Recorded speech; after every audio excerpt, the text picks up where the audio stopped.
But the question that the president himself seems to be raising tonight is about the team that he's assembled to fight for him in court. We've seen so far that's been Rudy Giuliani, the former Florida Attorney General Pam Bondi, Matt Morgan, who's a Trump campaign attorney, and a few others. But Jake, we're being told tonight by sources that the president is raising questions about the effectiveness of that team and asking people if they're going to be able to properly fight for him and do a good enough job, basically suggesting he doesn't think that they're up to the task. And he's even told one person he wants them to find him better attorneys to put on his team because he wants a team of what he described to one person as killers. And the question, of course, is going forward is why didn't the president raise these concerns sooner, or why didn't aides really think of this strategy earlier? Because the president has been forecasting for a few weeks now that there was likely going to be legal challenges if the outcome of the election was not in his favor. It doesn't appear right now that it is going to be, though of course it has not been called yet, and we're still waiting on some vote counting in, of course, critical states. But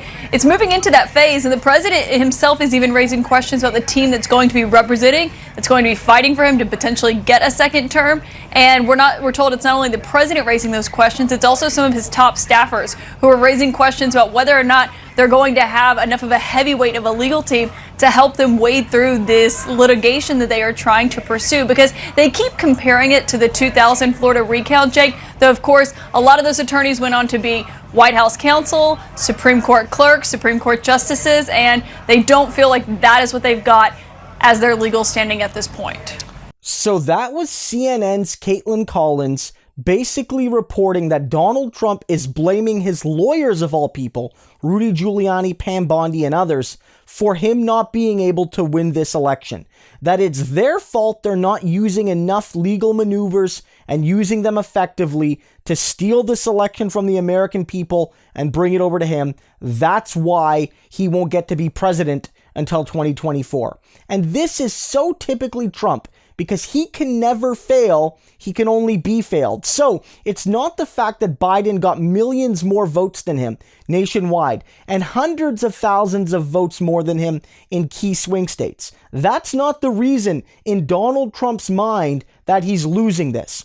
It's that his lawyers aren't good enough, aren't corrupt enough, aren't brutal enough, aren't aggressive enough to get in there and steal the election for him. And he's like, I need new lawyers. The solution here isn't recognizing that the way you fix this is go back 6 months and be a better gosh darn president. The solution is now get better lawyers, more effective lawyers to steal this election for you. But the thing is, Donald, the whole problem with you is that you've burnt so many bridges and you've shown yourself to be erratic and you've shown yourself to be an awful person to work for and with, that even a lot of Republican ghouls don't want to touch you anymore. So you're stuck with the bottom of the barrel, the D list, the E list, the F list, the G list, the P list, the Z list. You're stuck with all of those people. So yeah, you might have to get Rudy Giuliani and Pam Bondi, and you might not get the best lawyers because those best lawyers don't want to tank themselves working on an absolutely frivolous case, the goal of which is to openly poison and defile democracy. And so people don't want to do that, especially when the case doesn't have a chance of succeeding. Like, there's a lot of unscrupulous people out there who for money and power will do some less than reputable things, but they want to actually have a chance at succeeding. Those people aren't going to touch this, Donald. This isn't Florida 2000. You're not losing one state by 500, 1,000, 2,000 votes.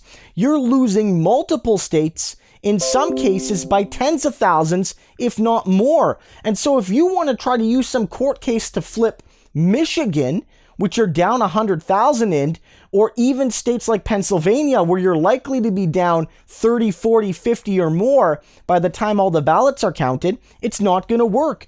No reputable lawyer is going to take on a case where in Michigan and in Pennsylvania, you're trying to argue that not all the ballots should be counted, and yet in Arizona, You're arguing that every single last ballot, no matter what, should be counted. And then yet in Georgia, you're arguing that many of the mail-in ballots shouldn't be counted unless they're potentially the ones from overseas service people, which you feel, maybe accurately or not, will vote for you. And then those ones should be counted.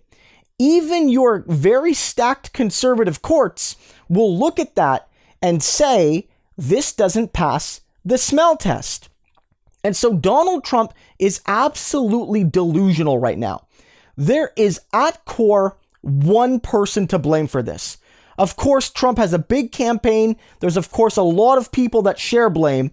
But when you run for president and you run as an egomaniac as Donald Trump has done, you go down with the ship. You're the captain. You made the choices to lead to this moment. And when you're losing right now, basically locking yourself up in the White House, refusing to acknowledge reality, you only have yourself to blame. I'm not a fan of Pam Bondi. I'm not a fan of Rudy Giuliani. You know, Borat kind of showed us why none of us should be fans of Rudy Giuliani. But let's be real. It's not their fault. Donald Trump got 5 million less votes than Joe Biden and 30 or 40 or 50 fewer electoral college votes than Joe Biden. That is Donald Trump's fault. And he is going to go to his grave without ever admitting it.